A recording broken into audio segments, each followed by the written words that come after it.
So I designed my unit on mineral conservation, management, and utilization. So the main idea in this unit was to introduce students to the role minerals play in their everyday life as well as on a global scale. And I did this by designing lessons which would show students the relationship they had with minerals on a macro down to a micro scale.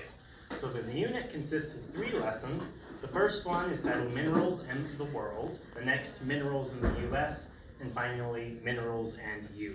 And in each step of this unit, students are exploring the relationship between minerals and a global market in the first one, moving on down to minerals in their own country, and then finally to minerals in their everyday life. And the point being that students would kind of understand this important scientific principle and the role that minerals play in the world from not only their own perspective, which is really kind of the last lesson, but also on a global perspective or from other people's perspectives.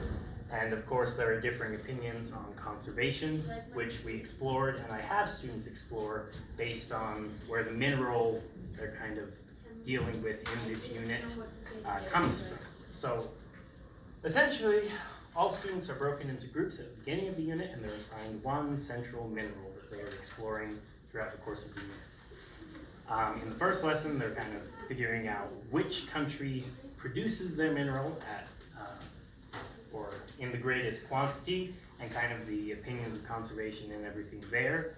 And then they stay with this mineral and kind of figure out the relationship it has with the US, and then finally what they can do on their own to conserve things. And so this is just kind of my outline for each lesson. And we go on through, and students essentially complete a little bit of a worksheet that we come together as a packet that's passed out at the beginning of the unit that has them explore these relationships with minerals in the world at large.